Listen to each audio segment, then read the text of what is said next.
नमस्कार, स्वागत है आप सभी का। आप देख रहे हैं कच्चा चिट्ठा। मैं हूं आपके साथ ऋतिका सिंह और इस वक्त एक बड़ी खबर सामने आ रही है। बड़ी खबर यूक्रेन की राजधानी कीव से, जहां 2 पत्रकारों की मौत की खबर है। फॉक्स न्यूज की टीम की गाड़ी पर हमले की चपेट की एक खबर सामने आ रही है। पत्रकार की टीम की गाड़ी जो है वो हमले की चपेट में आ गई, जिसमें कैमरा पर्सन और प्रोग्राम के प्रोड्यूसर की जान चली गई। पिछले कुछ घंटों में रूस की फौज ने राजधानी कीव पर हवाई हमले कई गुना बढ़ा दिए हैं।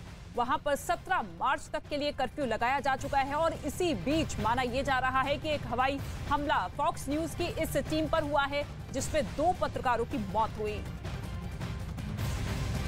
तो यूक्रेन में 2 पत्रकारों की मौत हो गई है। रूस के हमले लगातार जारी है और ऐसे में आज 20 दिन पूरे हो चुके हैं और इस हमले में पत्रकारों की एक गाड़ी भी चपेट में आई। और यूक्रेन में युद्ध शुरू होने के बाद राजधानी कीव पर अब तक का सबसे बड़ा खतरा मंडरा रहा है। कीव में 35 घंटे का कर्फ्यू लगा दिया गया है और कीव के मेयर ने कहा है कि यह वक्त कीव पर बहुत भारी है। आज ही रूस ने राजधानी कीव पर 2 बड़ी एयर स्ट्राइक की है। मेट्रो स्टेशन पर बम बरसाए गए और रिहायशी इमारतों पर भी हमले किए गए। वहीं रूस ने अमेरिका के राष्ट्रपति जो बाइडेन पर ही प्रतिबंध लगा दिए हैं। रूस ने बाइडेन और अमेरिका के बड़े अधिकारियों के रूस आने पर पाबंदियां लगा दी है। ऐसा रूस ने इसलिए किया है क्योंकि अमेरिका समेत कई पश्चिमी देश इस वक्त रूस पर प्रतिबंधों की बारिश कर रहे हैं। लेकिन पुतिन इस वक्त सबसे ज्यादा बेचैन अपनी सेना को लेकर है, क्योंकि ज़ेलेंस्की ने रूस के टॉप कमांडर्स को खत्म करने के लिए अपनी सबसे खतरनाक टीम लगा दी है। ये एक्सक्लूसिव रिपोर्ट देखेंगे तो आपको पता चलेगा कि आखिर ज़ेलेंस्की क्यों रूसी सेना से सरेंडर करने को बोल रहे हैं।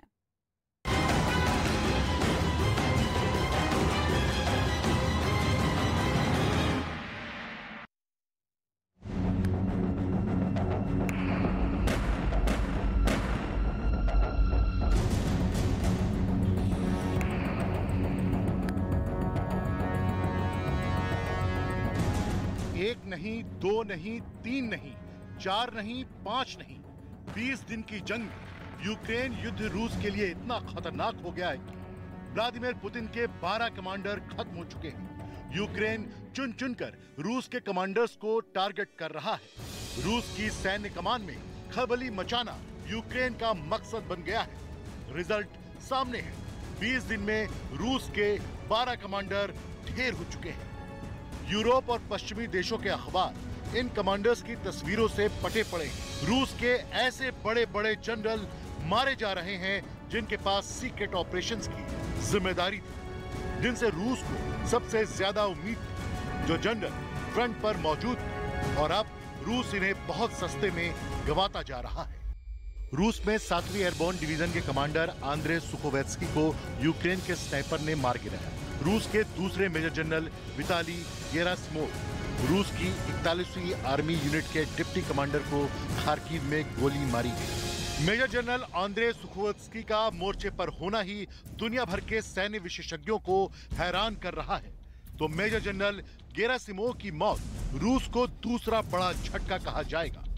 यूक्रेन के रक्षा मंत्रालय का दावा है कि उन्होंने रूस की खुफिया एजेंसी FSB के अधिकारियों की रेडियो पर बातचीत इंटरसेप्ट की है, जिससे पता चला है कि मेजर जनरल विताली गेरासिमोव लड़ाई में मारे गए।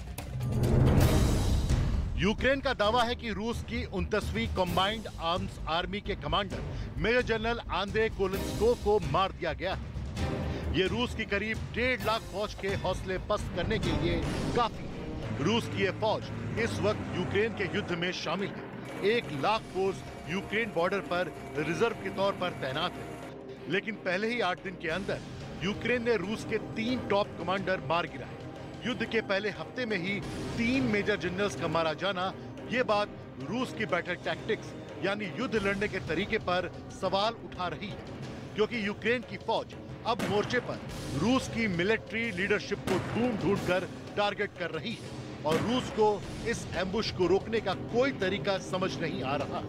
अब देखिए राजधानी कीव के पास ब्रोवरी में हुए एक बहुत ही खतरनाक एम्बुश का वीडियो, जिसमें रूस के टैंक कॉलम पर बहुत सधा हुआ हमला किया गया। इस हमले में रूस की टैंक फॉर्मेशन को लीड कर रहे कमांडर कर्नल आंद्रे जखारोव मारे गए। जिस आर्म्ड फॉर्मेशन यानी टैंक और बख्तरबंद गाड़ियों को कर्नल आंद्रे ज़खारोव नेतृत्व कर रहे थे। देखिए वो फॉर्मेशन किस तरह यूक्रेन की बमबारी में घिर गई। यह हमला राजधानी कीव के 25 किलोमीटर उत्तर पूर्व में हुआ। जाहिर है कर्नल आंद्रे और उनकी फोर्स कीव की तरफ बढ़ रही थी, लेकिन 25 किलोमीटर पहले ही यूक्रेन की आर्टिलरी यानी तोपखाना पूरा प्लान चौपट कर दिया। कर्नल ज़खारोव आंद्रे 30 टैंकों की एक बड़ी फॉर्मेशन को लेकर कीव की ओर बढ़ रहे थे। शुरू में सब ठीक लगा, रास्ता साफ था, लेकिन ब्रोवरी शहर पहुंचने पर खतरे के बादल मंडराने लगे। ब्रोवरी कीव रोड पर जब ये टैंक एक साथ इतने करीब फासले पर मौजूद थे, तब पहले से तैयार यूक्रेन की फौज ने तोपखाने खोल दिए। यह हमला इतनी प्लानिंग के साथ किया गया कि यूक्रेन का एक ड्रोन खास इसी को रिकॉर्ड करने के लिए वहां मंडरा रहा था। स्काइबिन गांव के पास ये टैंक घिर गए। रास्ता सकरा था और मूवमेंट रुकने से पूरी टैंक फॉर्मेशन फंस गई। तभी यूक्रेन की बमबारी शुरू हो गई। इन टैंक्स पर यह हमला किसी सरप्राइज की तरह था। रूस को इसकी उम्मीद जैसे थी ही नहीं। उनके सामने आगे बढ़ने या पीछे हटने का रूट बंद हो गया। ऐसे में इसमें रूसी टैंकों के अलावा फौजियों को ले जा रही बख्तरबंद गाड़ियां भी निशाना बनी। BTR-82 और BMP के अलावा रूसी multi rocket launcher system TOS-1 भी घिर गया। T-72 टैंक की लीड में इस फॉर्मेशन पर घात लगाकर हमला किया गया। रूस के पास इसका कोई जवाब नहीं था। किसी तरह रूस की सेना पीछे हटी और आर्टिलरी रेंज से सुरक्षित फासले पर पहुंची, लेकिन इस हमले में रूस ने अपने एक कर्नल को खो दिया। ऐसे हमलों के लिए रूसी कमांडर्स की नासमझी, गलत टैक्टिक्स और खराब रणनीति बताई जा रही है। रूस की मिलिट्री लीडरशिप और उसके लड़ने के तौर तरीके पूरी तरह ऐसे एक्सपोज हुए कि व्लादिमीर पुतिन ने यूक्रेन में कमान संभाल रहे 8 कमांडर्स को मोर्चे से वापस बुला लिया।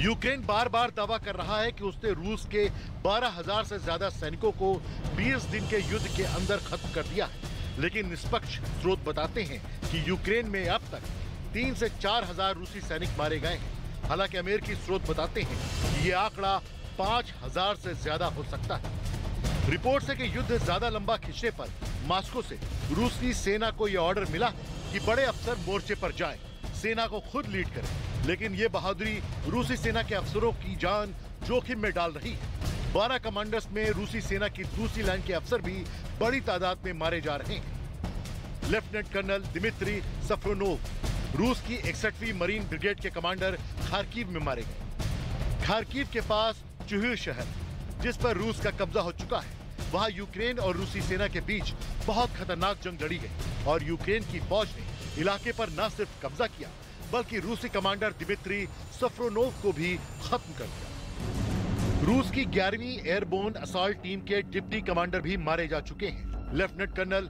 डेनिस ग्लेबोव डॉनबास में एक ऑपरेशन में मारे गए। डॉनबास वो इलाका है जहां अलगाववादियों को बहुत से इलाकों पर कंट्रोल है, लेकिन यूक्रेन के छापामार सैनिक छोटी टुकड़ियों में तैनात किए गए हैं और वो रूस की बड़ी फॉर्मेशन के करीब पहुंचकर उन पर घात लगाकर हमला कर रहे हैं।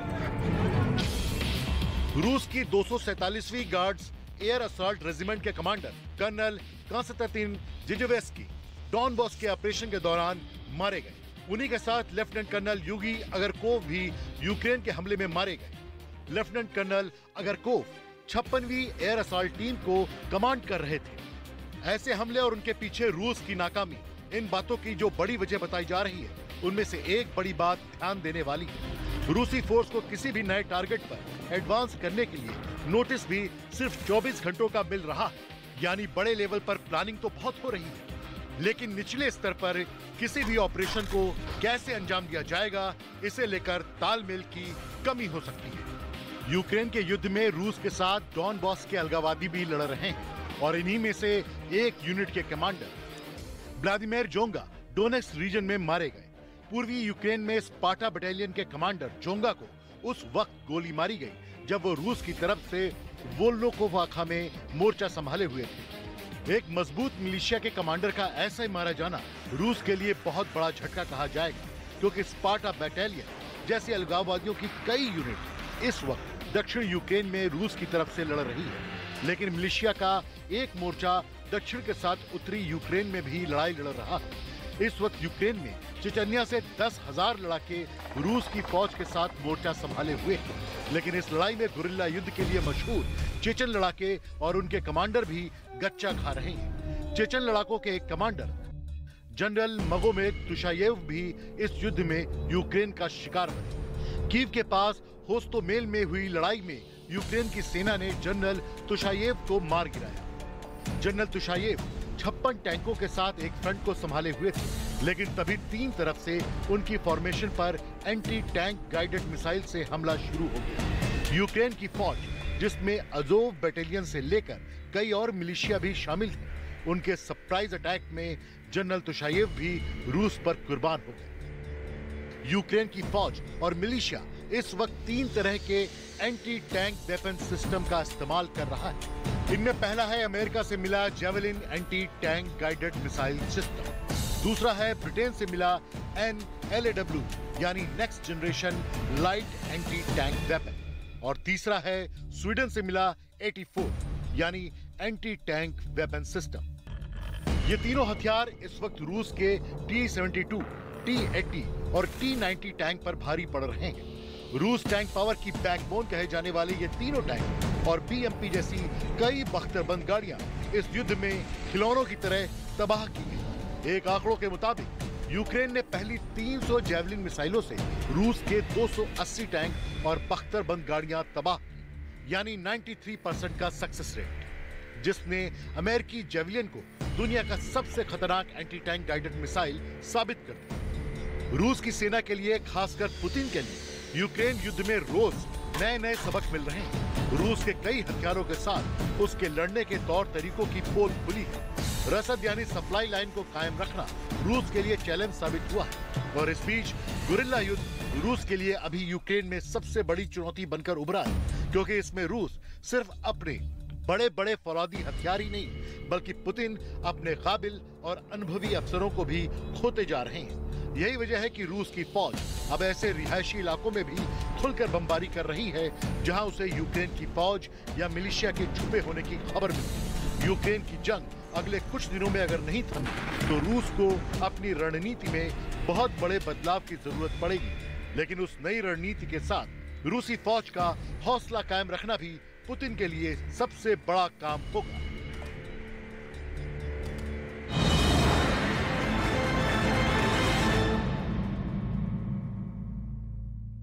ब्रिटिश एयरफोर्स के पूर्व प्रमुख एडवर्ड स्ट्रिंगर का बहुत बड़ा बयान सामने आया है, जिसमें यह कहा गया कि रूस और पश्चिमी देशों के बीच परमाणु युद्ध सिर्फ एक कदम दूर है।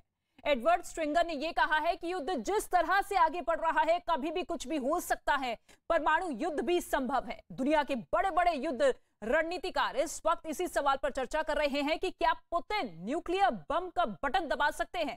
रूस के एटम बम इस वक्त क्यों इंटरनेशनल हेडलाइंस में है? क्या वाकई में रूस और यूक्रेन का युद्ध ऐसे मोड़ पर पहुंचने वाला है कि पुतिन कभी भी एटम बम का इस्तेमाल कर सकते हैं? आपको हर सवाल का जवाब मिलेगा हमारी इस स्पेशल रिपोर्ट में।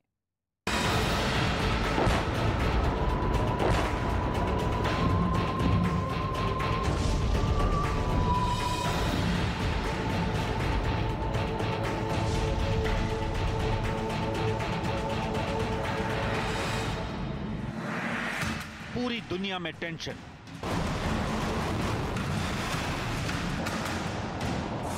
क्या पुतिन चलाएंगे एटम बम? पुतिन के पास अब एक ही अचूक हथियार बचा है, एटम बम।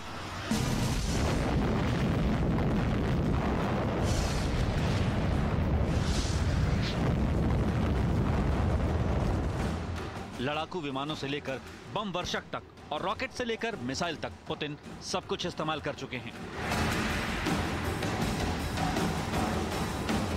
लेकिन ज़ेलेंस्की झुकने को तैयार नहीं है। एक तरफ अमेरिका और नेटो देश पुतिन पर दबाव बना रहे हैं और दूसरी तरफ मॉस्को की जनता पुतिन के खिलाफ सड़कों पर उतरी है। तो क्या मॉस्को से कीव तक चुनौतियों का सामना कर रहे पुतिन दबा सकते हैं एटम बम का बटन?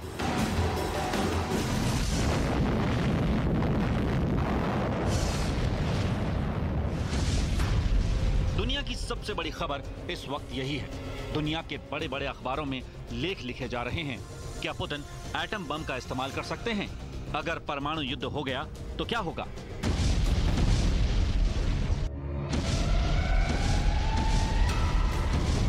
दुनिया भर के अखबारों में जो एटम बम को लेकर अटकलें लगाई जा रही हैं, क्या वो सारी अटकलें सही हैं? क्या पुतिन युद्ध को खत्म करने के लिए एटम बम का बटन दबा सकते हैं? क्या पुतिन अपनी साख बचाने के लिए लाखों लोगों की जिंदगियां दांव पर लगा सकते हैं? असल में यूक्रेन को लेकर पुतिन का अनुमान पूरी तरह फेल साबित हुआ है। पुतिन को लगा कि उनकी सेना रूसी टैंक लेकर जाएगी और आसानी से कीव पर कब्जा कर लेगी। पुतिन को यह भी लग रहा था कि यूक्रेन में मौजूद रूसी मूल के लोग खुद ही आगे आकर रूस की आर्मी का स्वागत करेंगे। लेकिन युद्ध के 3 हफ्ते बाद अब पुतिन को यह समझ में आ गया है कि ये सारी बातें ख्याली पुलाव थी।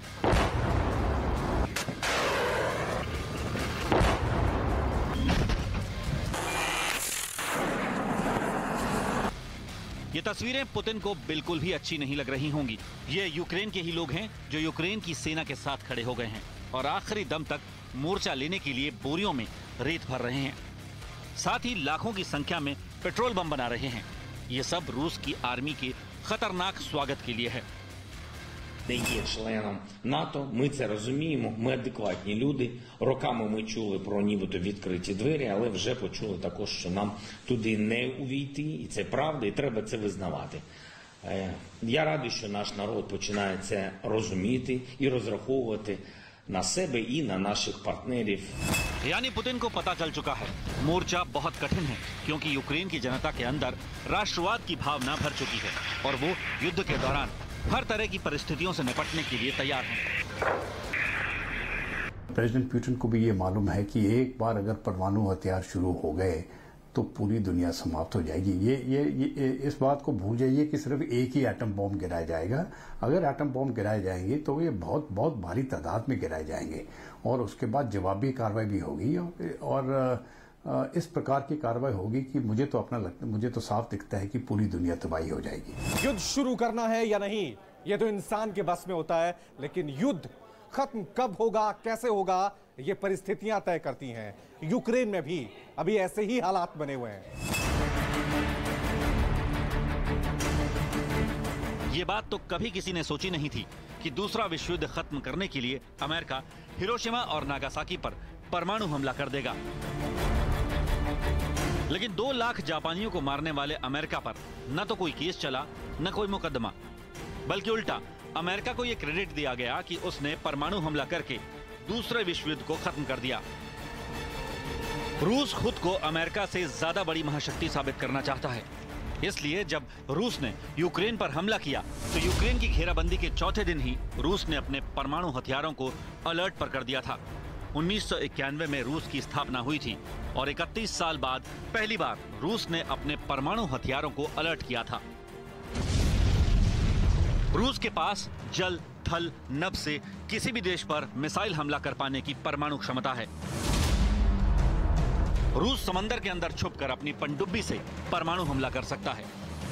रूस अपने Tu-1 सिस्टी बम वर्षक से आसमान से परमाणु हमला कर पाने में सक्षम है। इसके अलावा रूस के पास परमाणु हमला करने में सक्षम अत्याधुनिक स्तर के बैलिस्टिक मिसाइल मौजूद हैं।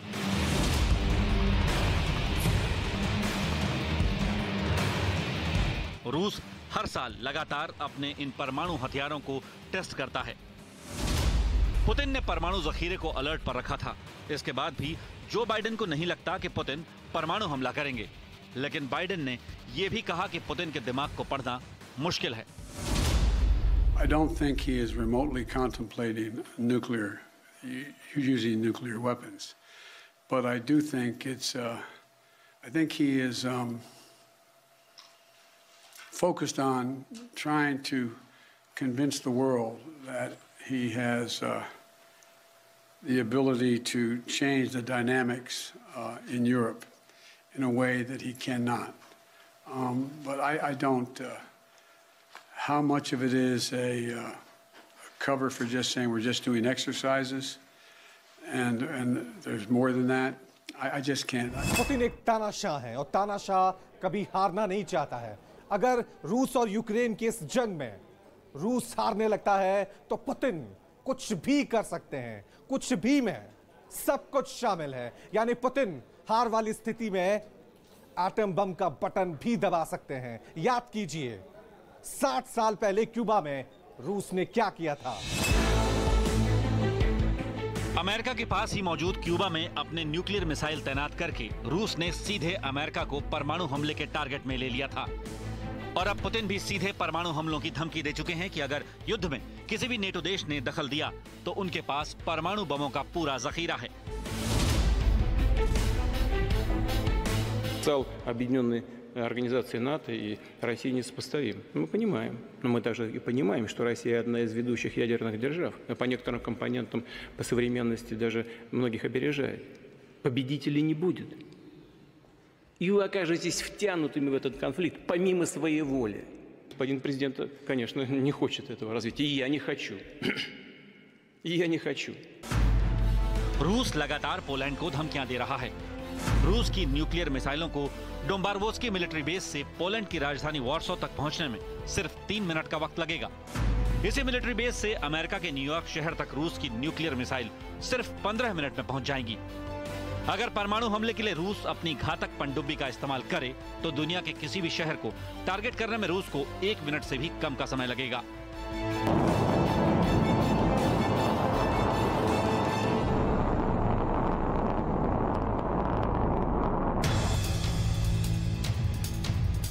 अगर रूस अपना मीडियम पावर यानी 100 किलोटन ताकत वाला परमाणु बम यूक्रेन की राजधानी कीव पर गिरा दे तो आग के चलते 1 किलोमीटर तक सब कुछ जलकर खाक हो जाएगा। एयर ब्लास्ट 1 के बाद 3.5 किलोमीटर तक झटके महसूस होंगे। 10 किलोमीटर तक रेडिएशन फैल जाएगा जो न सिर्फ जानलेवा होगा बल्कि पीढ़ियों को बीमार करेगा। 5 लाख से ज्यादा लोग मारे जाएंगे।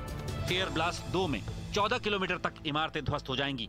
48 किलोमीटर तक थर्मल रेडिएशन का असर होगा। 15 से 27 लाख लोग रेडिएशन की चपेट में आएंगे।